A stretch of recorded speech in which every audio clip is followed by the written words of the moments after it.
Assalamualaikum warahmatullahi wabarakatuh. Pada sesi ke-11 ini, izinkan kami untuk menampilkan hasil tugas kelompok kami dengan judul Efisiensi, Alokasi, dan Distribusi Pendapatan.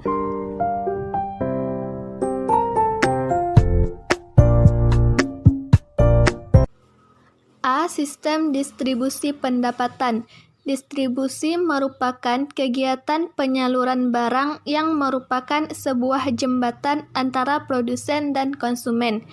Distribusi merupakan bagaimana cara penyebaran suatu produk agar sampai di tangan konsumen melalui cakupan suatu wilayah yang dapat dijangkau produk tersebut oleh konsumen. Ilmu ekonomi Islam merupakan ilmu dengan dasar keagamaan secara integral yang mempelajari usaha manusia untuk mengalokasikan serta mengelola sumber daya agar mencapai falah. Adapun nilai yang dibangun berdasarkan prinsip-prinsip maupun nilai-nilai yang tercantum di dalam Al-Quran dan Sunnah. Amanah yang diberikan kepada manusia sebagai pengelola sumber kekayaan serta diberi kewenangan untuk memiliki kekayaan tersebut. Distribusi dalam ekonomi Islam pada hakikatnya mempertemukan kepentingan konsumen dan produsen dengan tujuan kemaslahatan umat. Distribusi dalam sistem ekonomi Islam didasarkan pada dua nilai manusiawi yang sangat mendasar dan penting sebagaimana Rosalinda yang mengutip Yusuf Qardawi, bahwa distribusi dalam Islam berdasar pada nilai 1. Kebebasan, 2. Keadilan. Islam memberikan prinsip dasar distribusi kekayaan dan pendapatan, yaitu pada Quran Surah Al-Hasyr ayat 7 yang berbunyi, supaya harta itu tidak beredar di antara orang-orang kaya saja di antara kamu.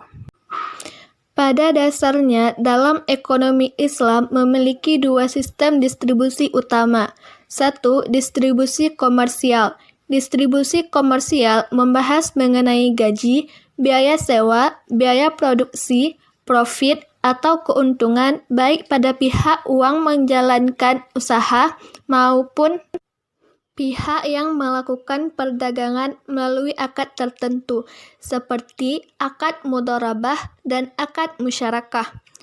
2. Distribusi yang bertumpu pada aspek keadilan sosial masyarakat.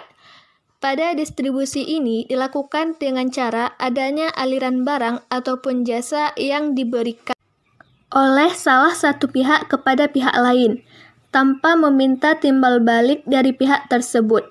Bukan hanya dilakukan oleh 1-2 orang saja, tetapi pada distribusi ini dapat dilakukan oleh negara. Contohnya adalah seperti itqa. Berikut ini beberapa konsep Islam yang terdapat dalam Al-Quran yang berkaitan dengan distribusi pendapatan. 1. Kedudukan manusia yang berbeda antara satu dengan yang lain merupakan kehendak Allah. 2. Pemerintah dan masyarakat mempunyai peran penting untuk mendistribusikan kekayaan kepada masyarakat. 3. Islam menganjurkan untuk membagikan harta lewat zakat, sedekah, infak, dan lainnya, juga menjaga keharmonisan dalam kehidupan sosial. Usaha yang dapat dilakukan dalam pemerataan pendapatan. 1. Perintah. Perintah terbagi menjadi 2. Ada waris. Waris mempunyai dampak besar dalam rangka memisahkan jurang antara orang kaya dan miskin.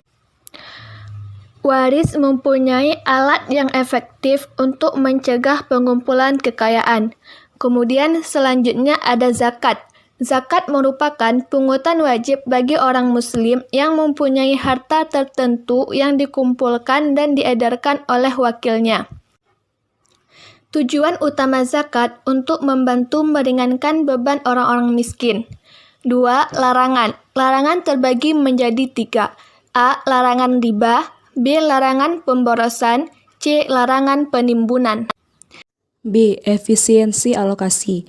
Efisiensi alokasi dalam konsep ekonomi konvensional dikenal dengan efficient allocation of good, yaitu barang dikatakan efisien apabila tidak ada individu yang dapat meningkatkan utilitinya tanpa mengurangi utiliti orang lain, sehingga keadaan yang dianggap efisien karena keadaan lainnya masih terdapat kesempatan atau peluang untuk meningkatkan kegunaan seseorang tanpa mengurangi orang lain. Sayangnya, Imam Ali radhiyallahu anhu diriwayatkan pernah mengatakan, janganlah kesejahteraan seseorang di antara kamu meningkatkan, namun pada saat yang sama kesejahteraan yang lain menurun. C. Efisiensi dan keadilan. Efisiensi adalah perbandingan antara input dan output, di mana input digunakan setapat dan terbaik mungkin untuk memperoleh output yang terbaik. Efisiensi alokasi menjelaskan bahwa bila semua sumber daya yang habis teralokasi, maka akan mencapai alokasi yang efisien, tetapi tidak dapat dikatakan bahwa alokasi tersebut adil, karena tiap unit dalam pertukaran ekonomi di pasar keunggulannya modal awal antara satu dengan yang lainnya berbeda. Adil atau tidaknya sebuah alokasi dalam teori ekonomi konvensional tidak dapat dijelaskan. Dengan demikian, apabila adil diartikan sebagai sama rasa sama rata, hal ini sangat berbeda dengan makna ekonomi Islam, di mana yang dimaksud dengan adil adalah tidak semestinya sama rasa sama rata, melainkan yang paling penting adalah tidak menzalimi dan tidak dizalimi, sehingga dalam ekonomi Islam terdapat milik pribadi yang di dalamnya terdapat hak milik orang lain. Pada dasarnya, hakikat harta merupakan milik Allah. 4. Distribusi pendapat dalam Islam. 1. Dalam konsep Islam, perilaku distribusi pendapatan masyarakat merupakan bagian dari bentuk proses kesadaran masyarakat dalam mendekatkan diri kepada Allah. 2. Seorang muslim akan menghindari praktik distribusi yang menggunakan barang-barang yang merusak masyarakat. 3. Negara bertanggung jawab terhadap mekanisme distribusi dalam mengedepankan kepentingan umum daripada kepentingan kelompok. 4. Negara memiliki tanggung jawab untuk menyediakan fasilitas publik yang berhubungan dengan masalah distribusi pendapat.